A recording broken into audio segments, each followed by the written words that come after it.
Le vendredi 1er mai dernier, les autorités espagnoles ont rapatrié 5 mineurs algériens qui avaient défrayé la chronique, qui avaient volé un bateau au port de Tamanfous, la fameux port de la Pérouse à Alger, pour rejoindre 10 heures plus tard une plage prestigieuse d'Ibiza. Leur spectaculaire traversée, filmée et diffusée en direct sur les réseaux sociaux, rappelez-vous, avait fait le tour du Maghreb et du monde entier. Les autorités algériennes, juste après ce scandale, avaient exercé beaucoup de pression sur les autorités espagnoles pour obtenir le rapatriement de ces mineurs. Le processus a duré plusieurs mois, sauf que El Confidentiel, qui a balancé ce scoop, il nous apprend que sur les 7 mineurs initialement impliqués, 5 uniquement ont pu être rapatriés, ont été rapatriés par les autorités espagnoles vers l'Algérie. 2 autres n'ont pas été de ce voyage. Pourquoi ? Parce que vous avez un de ces 7 mineurs qui s'est enfui, il s'est enfui du centre de rétention administrative. Un autre qui est devenu majeur, il a eu ses 18 ans. Après avoir atteint sa majorité, il a refusé de rentrer et les autorités espagnoles ne pouvaient pas le contraindre parce qu'il n'était plus mineur. Le vendredi 1er mai dernier, les autorités espagnoles ont rapatrié 5 mineurs algériens qui avaient défrayé la chronique en suscitant un buzz mondial au mois de septembre 2025. L'événement s'est déroulé le vendredi 1er mai dernier en toute discrétion. Effectivement, les autorités espagnoles ont rapatrié 5 mineurs algériens qui avaient volé un bateau au port de Tamanfous, la fameux port de la Pérouse à Alger, pour rejoindre 10 heures plus tard une plage prestigieuse d'Ibiza, la star des îles Baléares au sud de l'Espagne. Leur spectaculaire traversée, filmée et diffusée en direct sur les réseaux sociaux, rappelez-vous, avait fait le tour du Maghreb et du monde entier. Elle avait créé un sérieux incident diplomatique entre l'Algérie et Madrid, entre Alger et Madrid. Les autorités algériennes, juste après ce scandale, avaient exercé beaucoup de pression sur les autorités espagnoles pour obtenir le rapatriement de ces mineurs. Le processus a duré plusieurs mois et dans cette émission Khawti Khouatati, nous allons vous raconter comment le régime Tebboune a tenté de surfer sur un buzz médiatique mondial, un buzz sur les réseaux sociaux afin de corriger l'image qui a été dangereusement écornée et sérieusement entachée à cause de cette affaire des 5 ou 7 mineurs algériens qui ont réussi l'impensable, volé un bateau depuis l'Algérie pour se retrouver 10 heures plus tard sur une île à Ibiza. D'abord, des précisions. Il faut savoir que c'est un journal espagnol appelé El Confidentiel, qui est l'un des plus grands médias digitaux en Espagne, un média digital, un journal électronique espagnol très fiable et sérieux. C'est lui qui a révélé en exclusivité cette information. Et El Confidentiel, en révélant ce scoop, parce que les autorités algériennes, d'ailleurs c'est bizarre, n'ont pas communiqué rapidement là-dessus. Je crois que les autorités algériennes préparaient toute une opération de communication pour mettre en valeur leur victoire, un acquis réalisé, obtenu à travers ou après de longues négociations avec Madrid. El Confidentiel a coupé l'herbe sous les pieds des autorités algériennes. Je crois qu'il aura sabordé une véritable opération de communication pour une raison simple. C'est que les autorités algériennes, depuis le mois de septembre 2025, ne cessent de réclamer à l'Espagne le retour de ses enfants mineurs. Sauf que El Confidentiel, qui a balancé ce scoop, il nous apprend que sur les 7 mineurs initialement impliqués ou initialement partis depuis les côtes algériennes pour rejoindre Ibiza, l'île d'Ibiza, 5 uniquement ont pu être rapatriés, ont été rapatriés par les autorités espagnoles vers l'Algérie. Donc 5 ont fait le retour en Algérie. 2 autres n'ont pas été de ce voyage. Pourquoi ? Parce que vous avez un de ces 7 mineurs qui qui s'est enfui. Il s'est enfui du centre de rétention administrative ou du centre pour mineurs où il était gardé, où il était placé, où il était assigné à résidence. Il s'était logé, où il était logé, dans lequel il avait été logé. Et il aurait rejoint sa famille qui réside sur le territoire français. Donc il n'a pas voulu, il a compris que ce jeune mineur algérien a bel et bien compris qu'il allait être rapatrié vers l'Algérie, que les autorités espagnoles ont pris leur décision. Donc il a rapidement anticipé cet événement en prenant la fuite. Donc vous avez un de ces 7 mineurs qui a pris la fuite et qui a donc rejoint la France où il s'est installé auprès de sa famille. Une partie de sa famille qui réside en France. Un autre qui est devenu majeur, il a eu ses 18 ans, et donc après avoir atteint sa majorité, il a refusé de rentrer et les autorités espagnoles ne pouvaient pas le contraindre parce qu'il n'était plus mineur. À partir du moment où il est devenu majeur, il a certainement demandé l'asile, il a demandé d'être régularisé sur le sol espagnol. Donc à partir du moment où en tout cas il est devenu majeur, c'est un autre processus qui doit être mis en application. Le rapatriement d'un enfant mineur est complètement différent de l'opération de rapatriement d'un majeur. Parce qu'un majeur, on estime qu'il a le libre arbitre, qu'il peut décider pour lui-même. Et s'il refuse de rentrer, il a le droit de refuser de rentrer. Il va maintenant demander à régulariser sa situation auprès des autorités espagnoles. Et il faut maintenant que les autorités espagnoles traitent sa demande. Et par la suite, ils doivent lui répondre par oui ou par non. Si il essuie un refus de la part des autorités espagnoles, à ce moment-là, il peut être expulsé. Ce n'est pas un rapatriement, ça va être une opération d'expulsion vers l'Algérie. Donc, celui qui a atteint sa majorité, il est resté en Espagne, et celui qui était mineur, il a fui vers la France où il a de la famille. L'opération de retour a été menée selon El Confidentiel dans le plus grand secret par la police espagnole. Un avion spécial de la compagnie espagnole Air Nostrum avait été affrété par la police espagnole pour superviser, mettre en place cette opération de rapatriement qui a été dirigée, selon les mêmes médias, par l'unité centrale des rapatriements.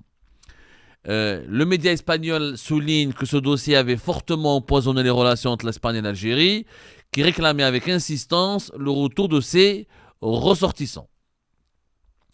En échange de cette coopération, c'est-à-dire en échange de cette opération de rapatriement, Madrid aurait obtenu de la part de l'Algérie ou de la part d'Alger et des décideurs d'Alger un renforcement du contrôle des côtes algériennes pour empêcher l'arrivée massive des haragas algériens sur les côtes espagnoles.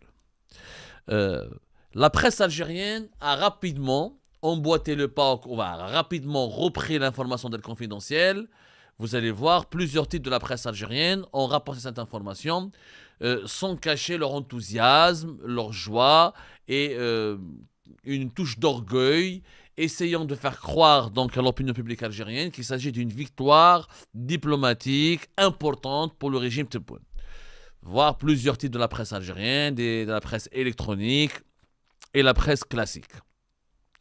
Mais aucun de ces titres de la presse algérienne ne s'est interrogé sur la manière très étrange et curieuse avec laquelle les autorités algériennes ont géré ce dossier. Bizarrement, ces migrants mineurs ont mobilisé toute l'attention du régime Tebboune, ont mobilisé toutes les ressources de la diplomatie algérienne.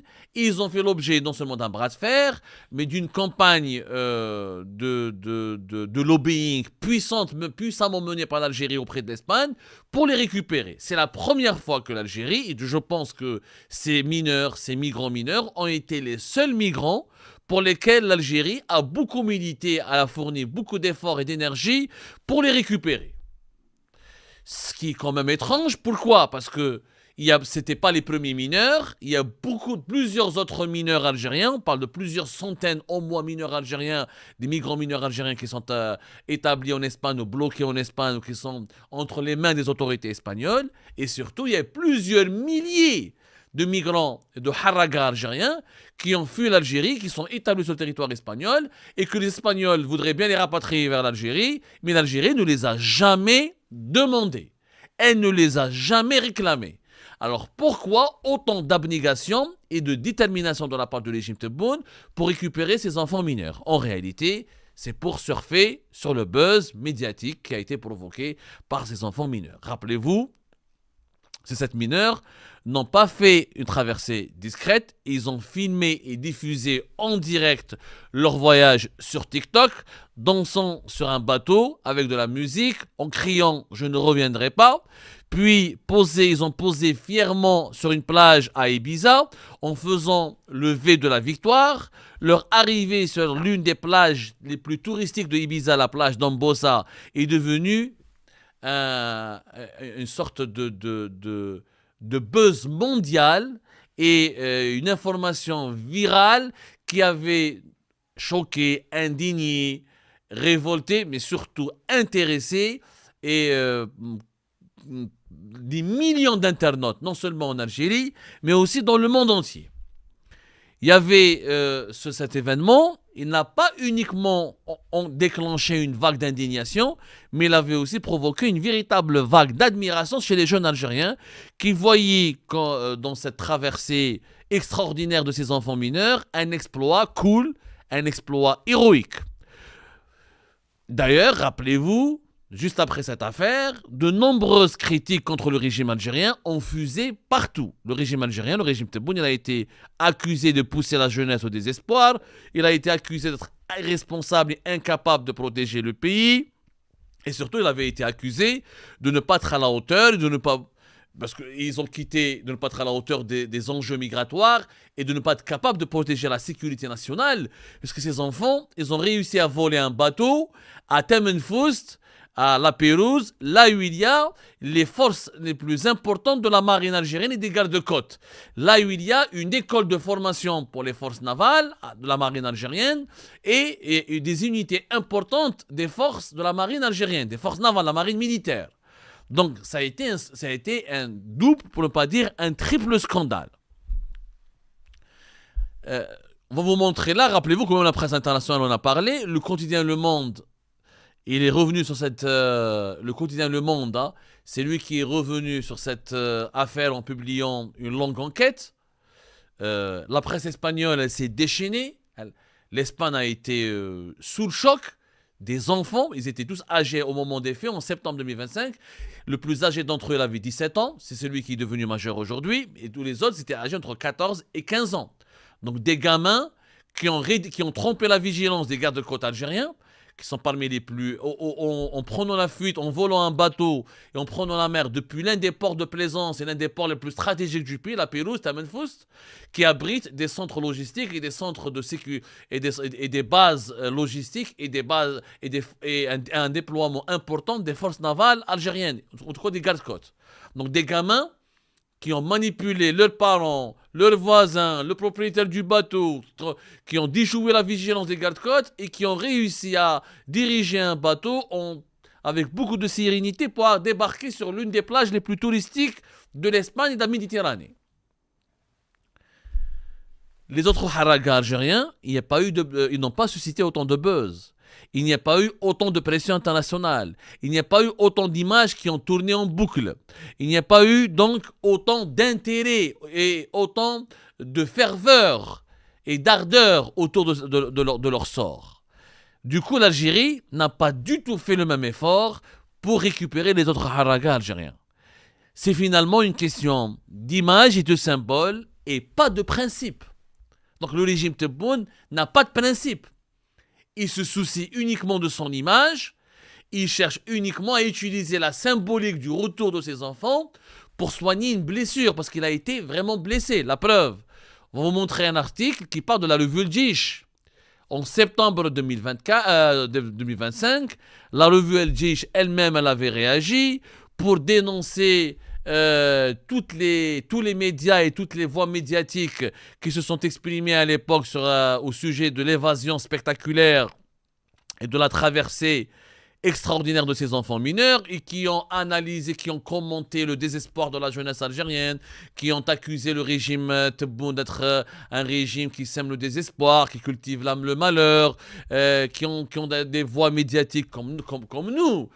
Algérie part, nous avons réalisé plusieurs émissions au sujet de ces mineurs pour pointer du doigt des défaillances, des insuffisances, des incohérences et l'impuissance à la fois des institutions sécuritaires, militaires et politiques qui ont été ridiculisées, humiliées à travers l'affaire de ces enfants mineurs. Le régime Tebboune a donc, pour lui, c'est une question d'honneur. C'est une affaire d'honneur pour les récupérer. Il fallait les récupérer, ces enfants-là. Et pourtant, je rappelle que l'année dernière, en 2025, il y avait 9 550 Algériens qui ont atteint l'Espagne par voie maritime. 3 fois plus que les Marocains.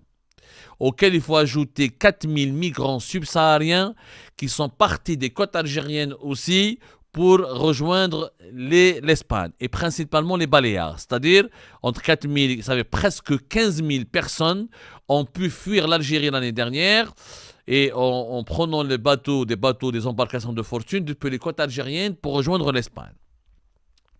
Un cas rare, il faut savoir, contrairement à la plupart des pays africains, l'Algérie, c'est la première fois qu'un pays de la taille de l'Algérie qui a montré une réelle volonté pour récupérer ces mineurs. En grande partie, vous l'avez bien compris, à cause de l'impact médiatique massif de leur fuite qui avait même poussé, comme on l'a montré tout à l'heure, la revue de l'armée nationale et populaire, la revue Dij, à réagir publiquement pour dénoncer et condamner une récupération politique au sujet, sur le dos de ces enfants mineurs. Et ben voilà les amis, c'est la fin de cette vidéo. Je vous remercie comme d'habitude pour avoir suivi jusqu'à la fin. N'oubliez pas de nous laisser vos commentaires et vos réactions sur cette vidéo et de vous abonner à la chaîne si vous n'êtes pas encore abonné. Donc voilà, ça fait vraiment plaisir de voir vos commentaires et vos réactions et vos discussions sur la section des commentaires. C'est très intéressant et je vous prie toujours de garder le respect et un petit peu la bonne ambiance pour tout le monde. Donc voilà, merci beaucoup et à la prochaine dans une nouvelle vidéo. Au revoir.